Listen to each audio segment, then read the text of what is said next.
Now the news. I'm Jane Wickham. The Chinese government has earmarked 100 million yuan, or about $13 million to support post-disaster reconstruction in Beijing and neighboring Hebei province. The central budget funds will support the reconstruction of infrastructure and public service facilities in regions that have been hit hard by rainstorms and floods. Chinese authorities have launched wide-scale rescue and relief efforts in response to typhoon-induced torrential rains. The central government earlier allocated 110 million yuan to support emergency rescue and relief work to people affected by flooding in Beijing, Tianjin, and Hebei. Xiao Yunfei has more. Now, 3 consecutive days of rainfall is very, very rare in northern China. Usually, northern China's flood season was dominated by procedural downpours. Now, over the past 3 days, Beijing has encountered an amount of rainfall that is equivalent to an entire year.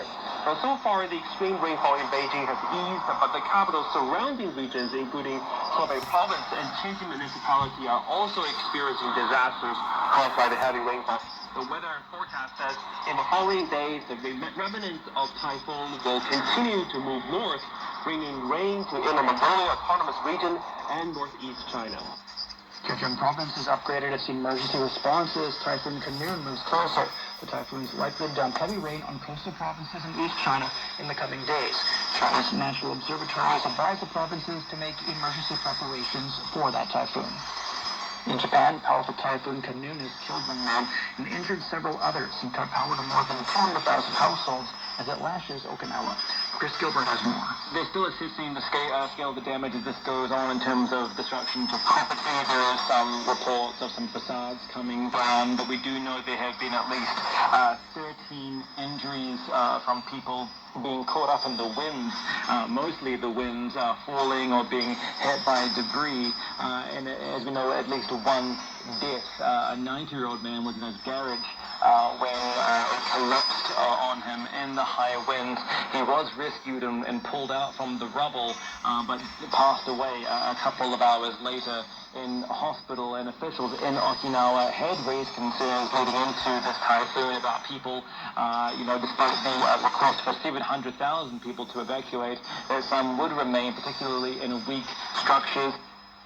The summer's heat wave has caused the deaths of 23 people in South Korea. Most of the deceased were elderly farmers working outside in the sweltering heat. North Gyeongsang province is the hardest hit, recording 10 heat stroke deaths. Beijing has condemned the U.S.'s decision to provide military aid to the Taiwan region.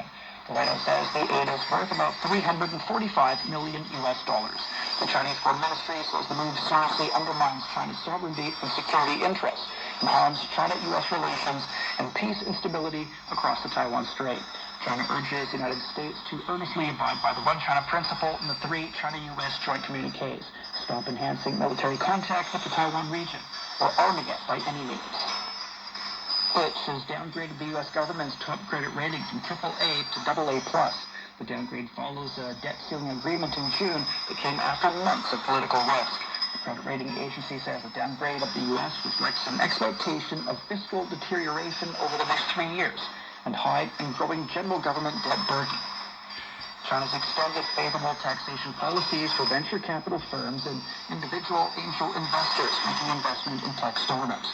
The policies, first unveiled in 2018, would be extended until the end of 2027. The move is aimed at further encouraging entrepreneurship and innovation. Chinese researchers have developed an artificial intelligence model to predict the pattern of Central Pacific El Nino events.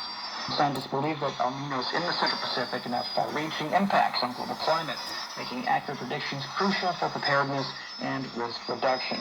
Researchers with the Chinese Academy of Sciences developed a deep learning model for predicting the spatial pattern of sea surface temperature anomalies in the equatorial Pacific.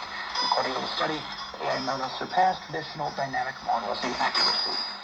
China media groups launched a season of art programs and documentaries to strengthen cultural and people-to-people bonds between the Chinese mainland and Hong Kong. More than 30 documentaries and feature films showcasing the traditional Chinese culture are broadcast in Hong Kong on CGTN's documentary channel. That's the news. I'm Shane Degen.